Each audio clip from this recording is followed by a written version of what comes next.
tudo bem com você? Eu espero que sim. Hoje o tema vai ser sobre composição dos alimentos naturais, fibras. Então hoje eu quero falar basicamente sobre as fibras dos alimentos, as fibras alimentares ou fibras dietéticas.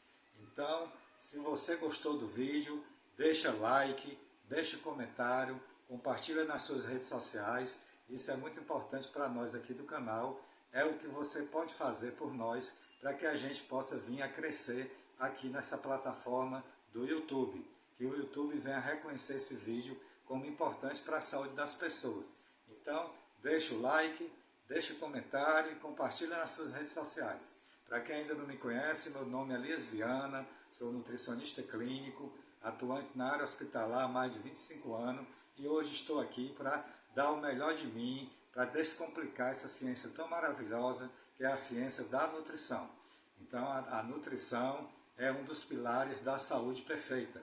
Para que você possa realmente gozar de boa saúde, é necessário você ter esse conhecimento para que você possa aplicar na sua própria vida e na vida dos seus familiares. Então, vamos lá para o vídeo. Hoje o tema está bastante interessante.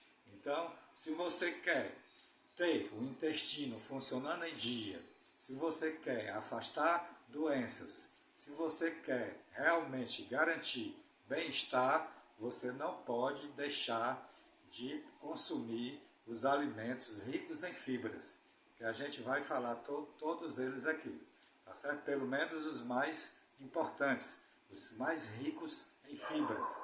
Então, o que são fibras alimentares? Quais são elas? Onde podemos encontrar? Então, tudo isso a gente vai ver aqui, tá certo?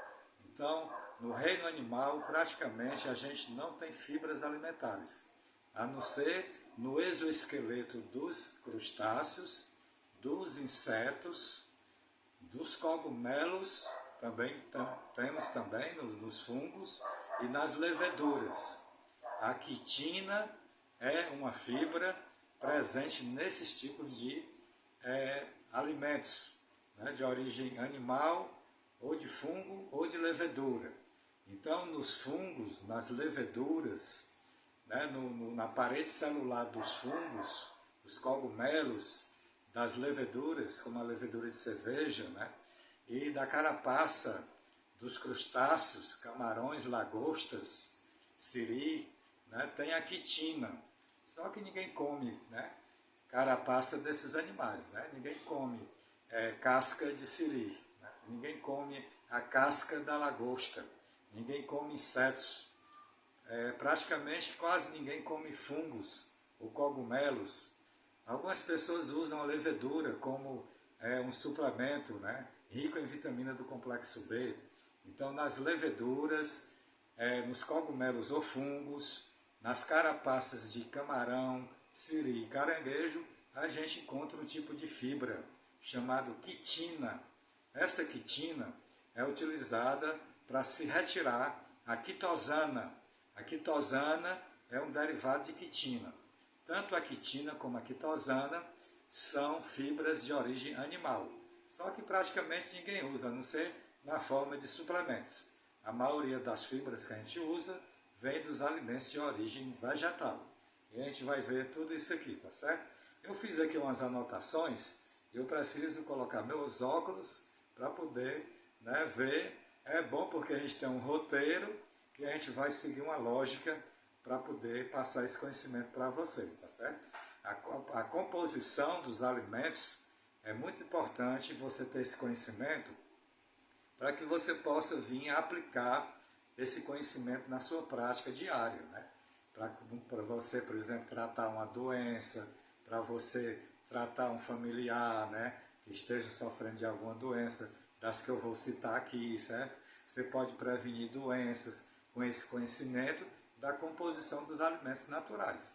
E hoje, especificamente, a gente está falando das fibras alimentares, das fibras dietéticas, tá ok? Então, vamos lá. Praticamente, o que são fibras? As fibras alimentares, as fibras dietéticas, elas são polissacarídeos. São, vamos dizer, carboidratos.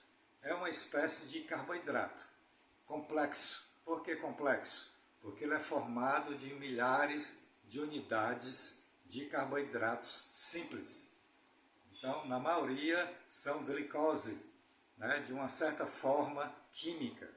Por isso que esses carboidratos, esses polissacarídeos, chamados fibras, né, como eles têm uma ligação química diferente do amido, da sacarose, que é o açúcar de cana, né, e de outros tipos de carboidratos menores, vamos dizer assim, então a conformação química de suas ligações são diferentes. Por isso que são chamados de fibras. Normalmente essas fibras, elas não são digeridas dentro do nosso trato gastrointestinal, porque nós os seres humanos, não possuímos enzimas que possam quebrar essas ligações das fibras, transformando em monossacarídeos, que é a forma que a gente pode passar para o sangue, na forma de glicose, ou frutose, ou galactose, que são açúcares simples, né? São carboidratos simples.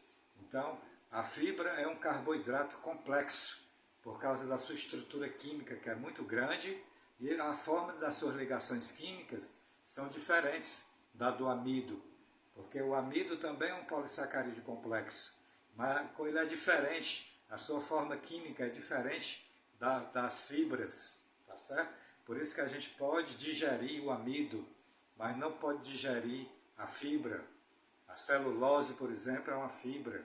Então, as fibras alimentares, praticamente desde a boca até o ânus, elas passam intactas, elas não se quebram dentro do nosso trato gastrointestinal com as nossas próprias enzimas que a gente produz, tanto no estômago quanto no intestino. Então as fibras passam intactas por todo o nosso trato gastrointestinal. A não ser algumas que a gente vai falar aqui, que elas são parcialmente digeridas pelas bactérias que estão presentes no intestino grosso, particularmente na região chamada cólon. Então existem bactérias lá que se alimentam de certas fibras. Então elas conseguem digerir uma parte dessas fibras, né? Então isso é muito importante para a saúde do nosso intestino. Tá certo? Então as fibras são sim carboidratos, né? São polissacarídeos complexos. Então elas estão presentes nos alimentos de origem vegetal. Tá certo? Quais são a importância desse conhecimento da composição dos alimentos naturais em termos de fibras? A importância são as aplicações práticas. É como quando você olhar para um alimento, você vai saber que aquele alimento ali contém as fibras, né? Existem basicamente dois tipos de fibras. São as fibras solúveis, que são dissolvidas na água, elas se dissolvem em água, e as fibras insolúveis, que são aquelas que não se dissolvem em água. Tá certo? Então, basicamente, a gente tem dois tipos de fibras presentes nos alimentos. As solúveis e as insolúveis. Solúveis se dissolvem na água, insolúveis não se dissolvem na água. Mas todas as duas são importantes para a saúde do ser humano. As aplicações práticas, quais são elas que a gente pode estar utilizando nesse conhecimento da composição dos alimentos naturais em termos de fibras? A gente pode, a partir desse conhecimento, você saber quais são os alimentos que têm mais fibras solúveis e quais os alimentos que têm mais fibras insolúveis. Na realidade, as fibras solúveis e insolúveis estão presentes nos alimentos, em maiores quantidades em uns e em menores quantidades em outros. Tem alimentos que têm mais fibras solúveis e menores quantidades de insolúveis. Tem outros alimentos que são mais ricos em fibras insolúveis do que solúveis. Mas geralmente os alimentos naturais, né, nas fontes vegetais, contêm os dois tipos de fibras. Tá certo? O importante é conhecer onde está mais a solúvel e onde está mais a insolúvel, que é para você ter como utilizar isso na sua prática diária, né, de ajudar alguém com uma certa patologia ou sintoma de doença, né? Por exemplo, diarreia. A diarreia é um sintoma, né, de determinados tipos de doenças que acontecem, né, principalmente a nível hospitalar, né, a gente tem muito comum a diarreia, né, em pacientes que utilizam antibióticos, né, porque existe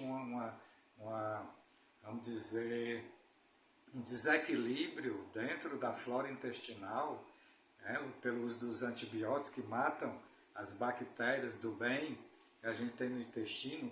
Isso causa um aumento das bactérias do mal, né? E aí passa a pessoa a ter o que a gente chama de disbiose. E nada mais é do que um desequilíbrio na flora intestinal, né? Na microbiota intestinal, que é a mesma coisa, né? São as bactérias que povoam o nosso intestino. Então, quando existe esse desequilíbrio, através do uso de antibióticos ou de outros fatores, acontece a diarreia.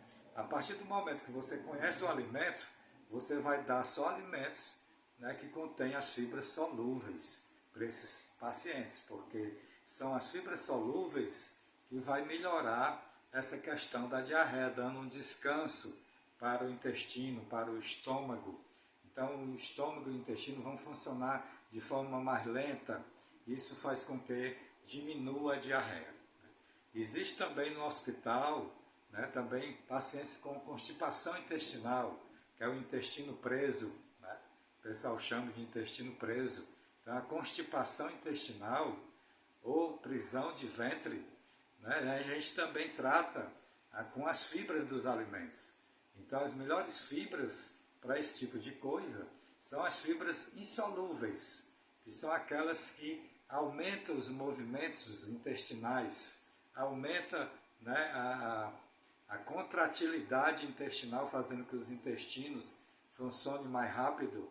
E aí a pessoa que está com prisão de ventre vai soltar os intestinos e a pessoa vai sim melhorar da prisão de ventre com as fibras insolúveis. O ideal, na verdade, para quem tem um intestino normal, é uma mistura de solúvel com insolúvel. Tem que ter as duas fibras ao mesmo tempo para evitar, né, problemas intestinais como a prisão de ventre.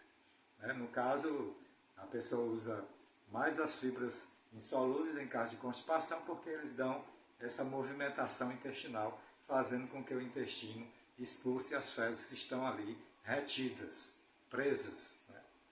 Então, constipação é o segundo tipo de sintoma que a gente vem tratar com o uso das fibras, assim como a diarreia. Só que no caso da diarreia são as fibras solúveis e no caso da constipação são as fibras insolúveis. Doenças inflamatórias intestinais, como doença de Crohn, retocolite ulcerativa, diverticulite e outras doenças inflamatórias intestinais, também é muito importante conhecer, né, o conteúdo das fibras dos alimentos para que a gente possa fazer o tratamento adequado para esses tipos de patologias. Quando está na fase aguda, a gente diminui as fibras, né? A gente coloca uma dieta pobre em fibras. Quando a paciente está numa melhora, que passa da fase aguda da doença inflamatória intestinal, então a gente usa as fibras novamente na dieta do paciente. Então são essas basicamente as doenças que a gente tem usado, né, o conhecimento das fibras para poder tratar essas doenças. Então são aplicações práticas. Então vamos falar um pouco sobre as fibras solúveis, né? Como eu falei antes, a gente tem dois tipos de fibras, as solúveis e as insolúveis. Vamos começar pelas solúveis. Então as fibras solúveis a gente pode citar como exemplos 4 tipos de fibras solúveis. São as pectinas, são as mucilagens, são as gomas, como xantana, como aguar, né? São as hemiceluloses, algumas hemiceluloses são fibras solúveis, tá certo? E também as mucilagens. Então basicamente são 4. Hemiceluloses, alguns tipos de hemiceluloses, mucilagens, gomas e pectinas. Essas são as fibras solúveis. Logicamente você não precisa decorar nomes, né? Basta saber onde é que elas estão, quais são os alimentos que elas estão, para que você possa vir tratar algum paciente ou algum familiar que esteja passando por algum problema que requer o conhecimento das fibras dos alimentos. Bem, e quais são as vantagens, quais são os efeitos das fibras solúveis dentro do nosso corpo? Em primeiro lugar, aumenta o tempo de digestão. Então, as fibras solúveis, como elas fazem com que demore mais, né, o alimento passar de um canto para outro, por exemplo, do estômago para o intestino, como essas fibras solúveis, elas aumentam o tempo da digestão, justamente por causa dessa diminuição na velocidade de esvaziamento gástrico ou intestinal. Então o alimento passa mais tempo no estômago, passa mais tempo no intestino, por isso que aumenta o tempo da digestão dos alimentos, no caso das fibras solúveis, que é a que a gente está falando agora. Além disso, as fibras solúveis elas também aumentam, né, a população das bactérias benéficas que existem no nosso intestino grosso. Então isso contribui para a saúde geral, né? Porque a saúde das bactérias intestinais também reflete na saúde dos intestinos, onde é a maior fonte de serotonina no corpo. A serotonina é o hormônio do bem-estar, então a maior parte dela é formada nos intestinos. Então, se o intestino está saudável, com sua microbiota saudável, logicamente vai produzir mais serotonina, que é o hormônio da felicidade, do bem-estar, né? Então é muito importante as fibras solúveis para isso, para a saúde dos intestinos. Então, as fibras solúveis aumentam, né, a população das bactérias benéficas no nosso intestino, porque são alimentos para as bactérias, são chamados probióticos, tá certo? Ou melhor, são pré-bióticos.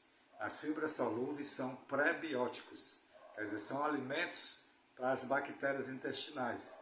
Essas sim são probióticos. Tá ok, pessoal? Então, outro efeito que as fibras solúveis causam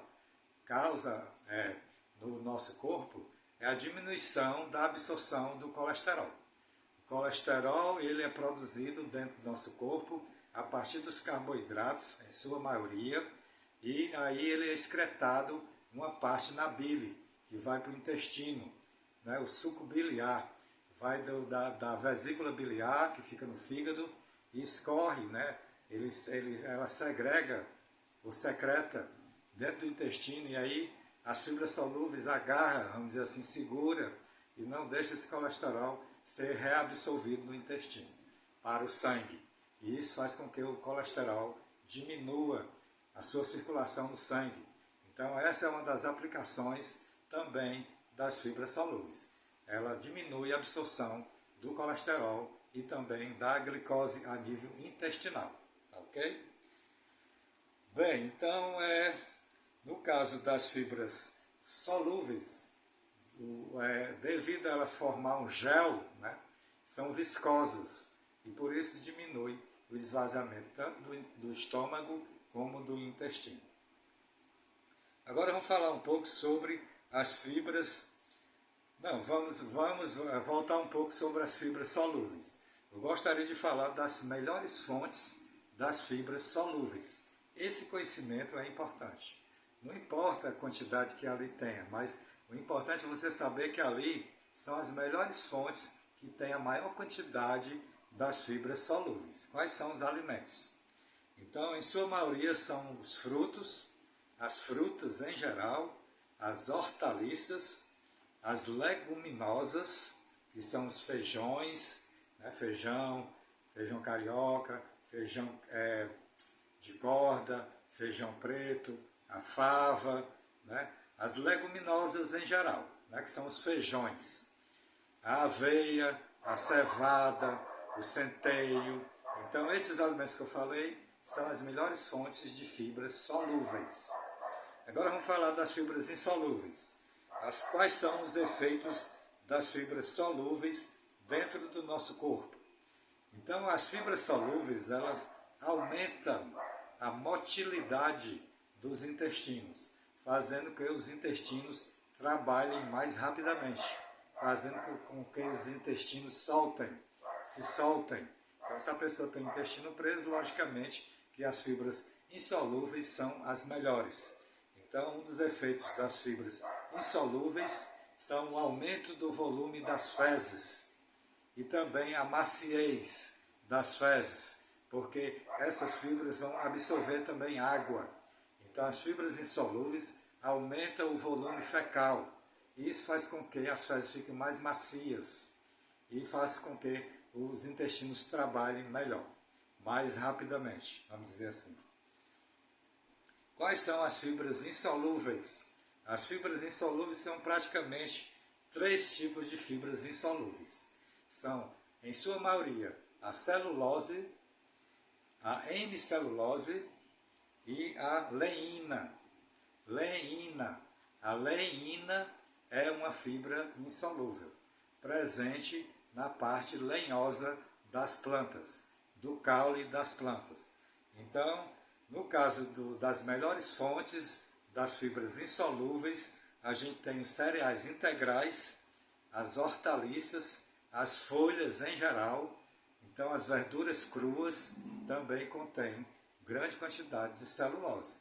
A celulose é a maior fonte de fibras do tipo insolúvel. Está presente nas paredes celulares de todas as células vegetais.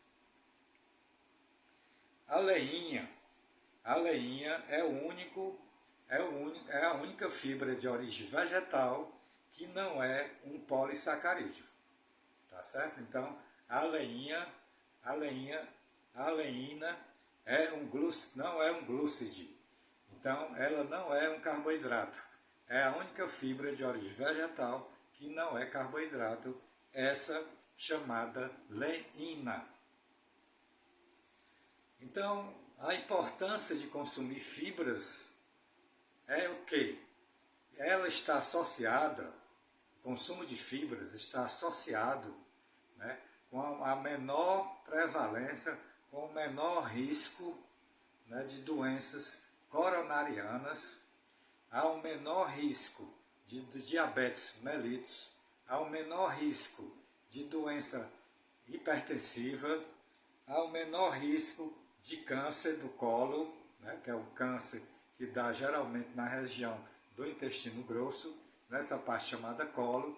Então, quem consome fibras, ela está praticamente se prevenindo dessas doenças, diminuindo o risco contra essas doenças que eu falei, né? Coronarianas, doenças como diabetes, hipertensão, também obesidade e também o câncer de colo do intestino, tá certo? Então, todas essas doenças, elas estão diminuídas em pessoas, né? Elas aparecem de forma diminuídas, em menor incidência, nas pessoas que consomem boas quantidades de fibras. O consumo excessivo de fibras insolúveis, ela pode também acarretar problemas, né? Então, não é bom exagerar nas fibras. Por quê? Porque o consumo exagerado das fibras, principalmente as fibras insolúveis, elas vão atrapalhar a absorção de certos minerais, como por exemplo o ferro, o cálcio. Então, a pessoa que consome muita fibra insolúvel, ela pode desenvolver carência de ferro e carência de cálcio, que são 2 minerais que podem se comprometer em sua absorção com o consumo exagerado das fibras insolúveis. Existe aquela fibra que eu falei, né, que são de origem animal, né, que é a quitina. Então, essa quitina, ela também é um polissacarídeo, ela também é um carboidrato, né? É o segundo carboidrato mais abundante na natureza, depois da celulose. Então, a celulose é o carboidrato que tem maior quantidade na natureza. É a celulose, que é uma fibra insolúvel. Depois vem a quitina. A quitina é o segundo maior carboidrato ou polissacarídeo que existe na natureza. Então, como eu falei, essa quitina ela está presente na carapaça de crustáceos e também em certos cogumelos ou fungos e também nas leveduras. Então, ninguém está comendo insetos, né? Porque a carapaça dos insetos também contém essa quitina. Então não adianta nada, né, você ter quitina se você não faz uso dela, né? Se você não está comendo, né? No caso, as cascas do siri, ninguém come casca de siri, casca de caranguejo, casca de lagosta, insetos, né? Que estão presentes, né? Essa quitina em suas carapaças, em seu exoesqueleto. A gente chama de exoesqueleto, né? Essa carapaça desses insetos e desses crustáceos, tá certo? Além do que também existe a quitina nas leveduras de cerveja e também nos fungos, né? Nos cogumelos, né? Então são fontes de quitina. A partir da quitina se retira a quitosana, que é um derivado da quitina. Então, essas duas fibras que eu falei, por último, são fibras de origem animal, que praticamente ninguém usa, a não ser em suplementos que estão aí no comércio para vender, tá certo? Todos esses suplementos necessitam de orientação para ser utilizado, principalmente esse de origem animal, né? Que pode causar certos efeitos colaterais, como por exemplo, alergia, né? Então consulte seu nutricionista de confiança, consulte seu profissional